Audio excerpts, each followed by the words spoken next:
आत्मा जब से मालिक से बिछुड़ी है, इसको उसी समय से उसकी आवश्यकता महसूस हो गई थी। जिस भक्त आत्मा ने सृष्टि रचना सुन रखी है तो उनको ज्ञान है कि पहले तो हम अपनी स्वेच्छा से इस काल भगवान के साथ लग गए और भगवान से विमुख हो गए। और जिसमें ये प्रकृति दुर्गा देवी जी इस काल भगवान के पास छोड़ी गई, उसी समय से इस काल ने हमारे साथ दुर्व्यवहार प्रारंभ कर दिया और उसी दिन से और आज तक हमें सिवाय परेशानी के कुछ नहीं मिला। तो उसी समय इसको महसूस हो गया था, इस दुर्गा को पुकार की थी, भगवान मुझे बचा ले। अपने पैर पे कुआड़ा मार के हम यहाँ आए हैं और पुकार करते हैं भगवान बचा ले।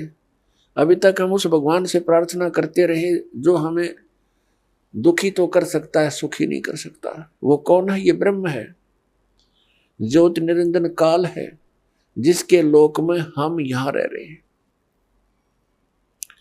और इसके 3 पुत्र हैं, रजगुण श्री ब्रह्मा जी, सतगुण श्री विष्णु जी और तमगुण श्री शिव जी।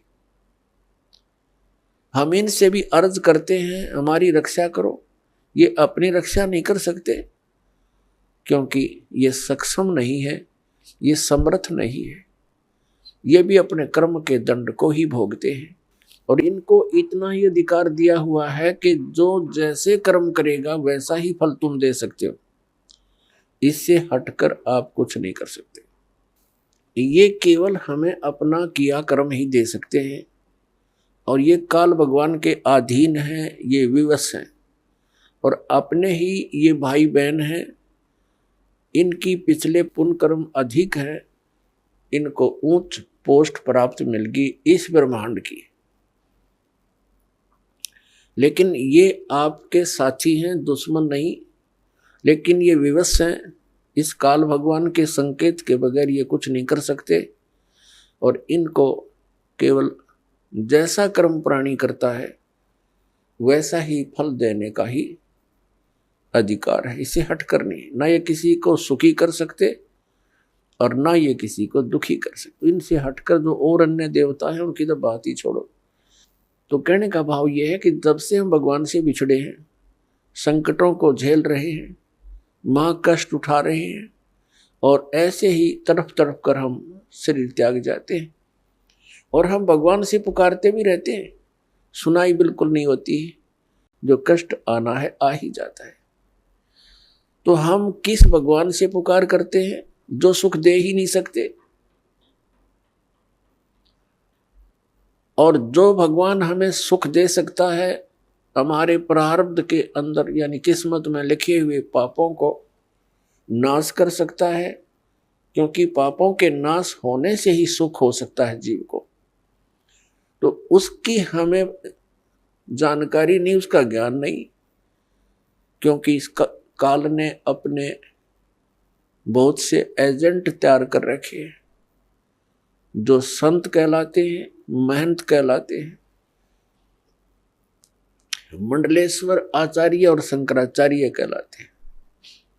इन्होंने पूरे मानव को भ्रमित कर दिया और साथ में ये काजी और मुल्ला और पीर और ये ईसाई धर्म के फादर, ये सब भ्रमित हैं। इनको किसी को भी अध्यात्म पूर्ण ज्ञान नहीं। ये सब काल के एजेंट हैं, इस ब्रह्म के ही पुजारी हैं और हमने पूजा करनी है परम अक्षर ब्रह्म की। वो परम अक्षर ब्रह्म ही सब पापों को नाश कर सकता है और जब तक पाप नाश नहीं होगा जीव सुखी नहीं हो सकता। तो पुण्यात्मा, सत्संग के अंदर सर्वप्रथम तो ये याद दिलाई जाती है कि मनुष्य जीवन किस लिए प्राप्त होता है। मनुष्य जीवन के कार्य का वास्तविक ज्ञान हो जाता है कि हमने क्या करना चाहिए, इससे मोक्ष प्राप्ति का प्रयत्न करना चाहिए। कल्याण के लिए सबसे अधिक प्रयत्न करना चाहिए। तो उसके बाद आवश्यकता पड़ती है कि गुरु पूरा हो। तो गुरु पूरे से फिर आपका काम चलेगा। इसमें मुख्य ये दो कड़ी होती है। प्रथम, पूर्ण संत की प्राप्ति होने पर ही आपको सत्संग प्राप्त होगा, और सत्संग से ये ज्ञान होगा कि मनुष्य जीवन किस लिए मिला था।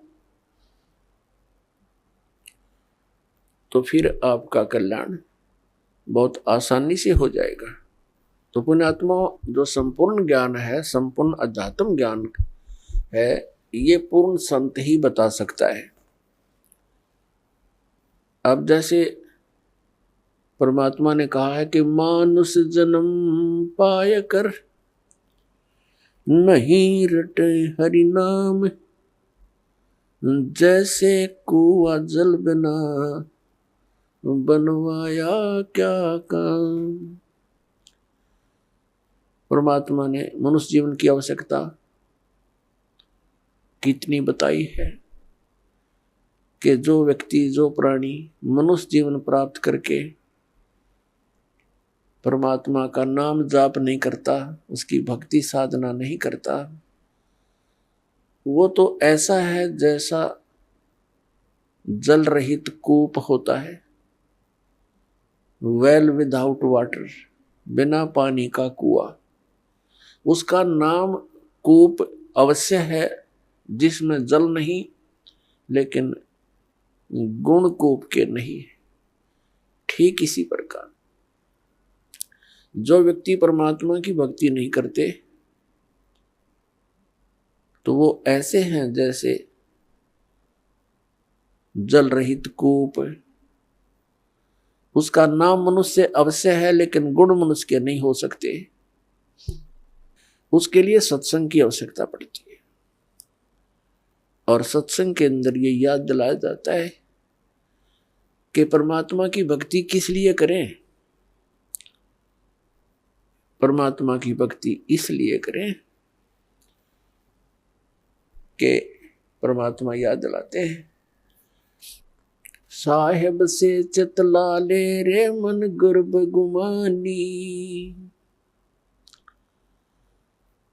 साहेब में भगवान से, परमात्मा से चितला, विशेष कसक बना भगवान की तरफ।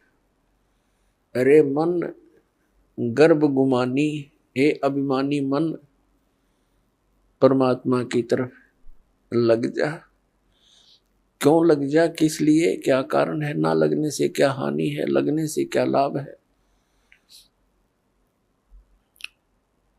ना भी कमल में नीर जमा, तेरा दीना मैल बनाए। नीचे जठरा अग्नि जल थी, वहां तेरी करी सहाय। नीचे शीस चरण ऊपर को, वो दिन याद कराए।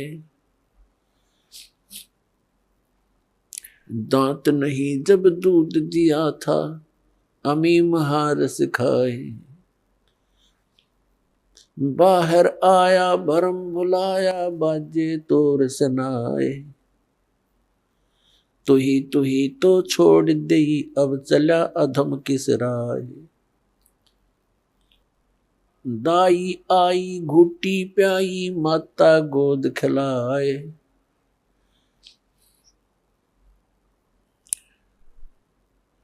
तू ही तो छोड़ दिया, इब चला अधम किस राय। अब क्या बताते हैं परमात्मा के, जब तू मां के गर्भ में था, एक विशेष संकट को झेल रहा था। नीचे को सिर था, ऊपर को पैर तेरे, और जब आपत्ति आती है, यह प्राणी परमात्मा को याद अवश्य करता है। मां के गर्भ में इस प्राणी को पूरी चेतना होती है कि मैं किस कारण से इस जेल में फंसा हूं। उस समय वो परमात्मा से अर्ज करता है, हे भगवान, एक बार मेरा संकट निवारण कर दे, मुझे बाहर निकाल दो, फिर आजीवन आपकी भक्ति करूंगा। 2 रोटी के लिए धंधा भी करूंगा, मालिक तेरी भूल नहीं करूंगा। उस समय उसको अपने पिछले जन्म जन्मांतर की फिल्में देखने को मिलती हैं अपने ही अंतःकरण में, क्योंकि हमारे अंतःकरण के अंदर परमात्मा ने एक ऐसा सिस्टम कर रखा है कि जो भी क्रिया काम कर्म हम करते हैं और जो भी अच्छी मंदी सोच हम अपने हृदय में बनाते हैं वो सब रिकॉर्ड हो जाती है। जब तक जीव मोक्ष प्राप्त नहीं करता तब तक उसके अंतःकरण में उसके सर्व कर्म अंदर फीड रहते हैं। और जब ये प्राणी संसार छोड़कर जाता है, धर्मराज के पास जाते ही उसकी वो किए हुए कर्मों की फिल्म ऑन हो जाती है। वहां इसको ये बताने की आवश्यकता नहीं पड़ती, तो नहीं ये गलत करा रही हो, नाट जा। वहां नाटने की गुंजाइश नहीं रहती कि मैंने ऐसा नहीं किया। तो उस फिल्म को देखता हुआ वो प्राणी अपने पिछले मनुष्य जीवन व्यर्थ किए हुए इसको बहुत याद आते हैं और बहुत रोता है, मैं कितना जालिम था, मुझे संतों ने चेताया भी, भक्ति करने लगा भी, छोड़ दिया, फिर उन्हीं मस्तियों में लगा रहा। परमात्मा की भक्ति ना करने से आज तक मैं भटक रहा हूं। तो उस समय परमात्मा याद दिलाते हैं कि जब तू मां के पेट में था, जब तो तू करा था, हे भगवान तू ही है सब कुछ, और आप एक बार मुझे इस मां की कैद से, पेट की कैद से बाहर निकाल दे, आपको कभी नहीं बोलूंगा। तो यहां परमात्मा कहते हैं बाहर आया और भरम बुलाया, अब चला अधम किसरा, ए नालायक, अब कौन सा रास्ता अपना लिया तूने।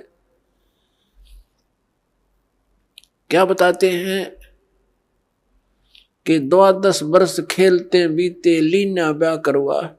पहले बचपन में ब्याह हो जाते थे, उस समय की वाणी है ये। 12 वर्ष खेलते बीते, लीना ब्याह करवा, और तरुणी नारी से बना गरबारी, अब चला मूल गवा। परमात्मा ये नहीं कहते कि ब्याह ना करवाओ, कहने का भाव यू है कि इससे काम ना लगे रहो, इस मनुष्य जीवन के एक मुख्य कार्यों को और इसमें साथ जोड़ लो, और उसके बिना तो ये सारा काम व्यर्थ है, और उसके साथ हो जाने से सारी सफलता। जब व्यक्ति महादुखी हो जाता है, अपने सतर के सब प्रयत्न ये कर लेता है, चाहे राजा भी क्यों न हो, तो उसको भगवान की आवश्यकता महसूस होती है। राजा लोग भी परमात्मा के लिए साधु संतों के पास जाते हैं, आशीर्वाद प्राप्त करते हैं। तो परमात्मा हमें याद दिलाने आते हैं कि तुम भिखारी क्यों बनो, वो साधु क्या करते हैं, वो भी तो भगवान की भक्ति करते हैं, तुम भी करो, तुम स्वयं धनी बनो उस भक्ति का, याचक क्यों बनो तुम। तो वह हमारे समझ में नहीं आई, क्योंकि हम मिसगाइड गणे कर रखे हैं। हमने सोच ये रखा है कि भक्ति तो वो लोग करते हैं जो गुफाओं में बैठे, भक्ति तो वही कर सकते हैं जो बिल्कुल घर त्याग कर जंगल में जा बैठे, वो फरी हैं। वो फरी नहीं है, वो तो आपसे भी दुखी है।